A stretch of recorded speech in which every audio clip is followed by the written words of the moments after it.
Facebook, YouTube এবং টিকটককে এবং social media যারা পপুলার প্ল্যাটফর্ম আছে তাদেরকে আমরা একটা চিঠি দিয়েছি বিটিআরসি থেকে। আমরা চিঠিতে লিখেছি যে গত 1 মাসের আমাদের দেশে ঘটে যাওয়া বিভিন্ন অনাকাঙ্ক্ষিত সহিংসতা এবং বিভিন্ন ধরনের যে প্রচার গুজব, আপনি যেটা যথার্থই বলেছেন যে গুজব, মিথ্যা, অপপ্রচার এগুলো ছড়িয়ে যে বিশৃঙ্খল অবস্থা সৃষ্টি করেছে একদল ষড়যন্ত্রকারী, সেগুলোর বিভিন্ন প্ল্যাটফর্ম, বিভিন্ন কন্টেন্ট আমরা তাদেরকে বিভিন্ন সময় পাঠিয়েছি। কিন্তু যতটুকু তারা কন্টেন্ট টেক ডাউন করেছে, যতগুলো প্ল্যাটফর্ম তারা ব্লক করেছে, সেই সংখ্যাটা অতি নগণ্য এবং এটা অগ্রহণযোগ্য আমাদের কাছে। এবং আমরা বলেছি যে বাংলাদেশের সংবিধান, বাংলাদেশের আইন এবং ফেসবুক, ইউটিউব, টিকটক তাদের নিজস্ব যে কমিউনিটি স্ট্যান্ডার্ড এবং তাদের যে পলিসি, সেগুলো তারা নিজেরা মেনে সংবিধান অনুসরণ করে আইন মান্য করে বাংলাদেশে তারা কি সাইবার স্পেসটা ব্যবহার করতে চায়, নাকি বাংলাদেশের সংবিধান ভঙ্গ করে, আইন ভঙ্গ করে তাদের নিজেদের দেওয়া কমিউনিটি স্ট্যান্ডার্ড অমান্য করে তারা বাংলাদেশে প্রচার করতে চায়? তারা কি বাংলাদেশের জন্য তারা ভিন্ন ধরনের পলিসি অ্যাপ্লাই করেছে, নাকি তারা America, Myanmar, India, Sri Lanka, Singapore, অন্যান্য দেশে, তারা ইউরোপ, আমেরিকাতে, এশিয়াতে অন্যান্য দেশে যেভাবে তারা তাদের পলিসিগুলো অ্যাপ্লাই করে, সেই স্ট্যান্ডার্ড কি তারা নিজেরা আমাদের বাংলাদেশের জন্য মানছে,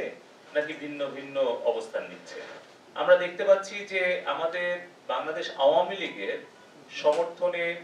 যেই পেজগুলো, যেই ফেসবুক অ্যাকাউন্টগুলো কাজ করত, এরকম 50টা পেজ এবং অ্যাকাউন্ট তারা ব্লক করে দিয়েছে। কিন্তু একই ধরনের কাজ বিএনপির ভেরিফাইড পেজ থেকে কিংবা বিএনপির যে সাজাপ্রাপ্ত সন্ত্রাসী তারেক জিয়া বিদেশ থেকে ইউটিউবে বা ফেসবুক লাইভে এসে যে সকল বক্তব্য দিচ্ছে,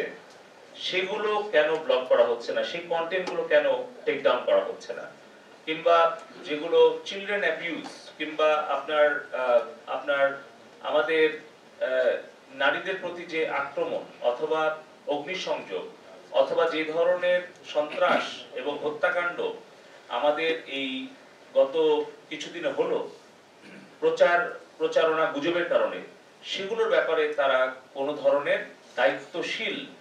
কোনো প্রতিক্রিয়া দেখায়নি বা কোনো ধরনের ভূমিকা রাখেনি। আপনারা জানেন, সংবাদ মাধ্যমে যারা মূলধারায় আছেন, যে কিভাবে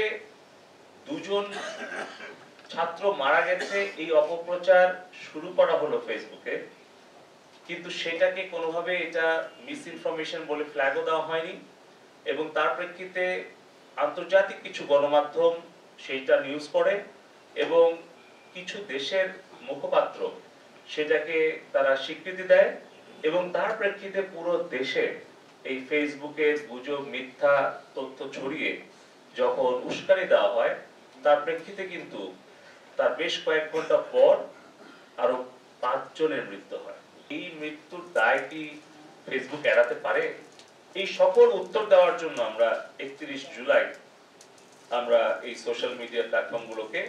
ঢাকায় এসে বিটিআরসিতে তাদেরকে লিখিত এবং মৌখিকভাবে জবাব এবং ব্যাখ্যা দেওয়ার জন্য আমরা অনুরোধ করেছি। তারা এসে যুক্তি এবং ব্যাখ্যা দিয়ে যদি আমাদেরকে বুঝাতে পারে যে সারা বিশ্বের সব দেশের জন্য তাদের নীতিমালা একই এবং অন্যান্য দেশে তারা যেভাবে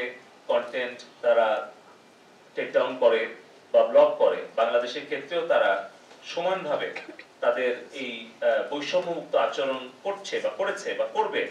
তাহলে এগুলো আলোচনা, ব্যাখ্যা, বিশ্লেষণ করে তারপরে আমরা সিদ্ধান্তটা গ্রহণ করতে চাই। তো এই ব্যাপারে আমরা 31 তারিখে তাদের কাছ থেকে শুনে তারপর আমরা সিদ্ধান্ত নেব।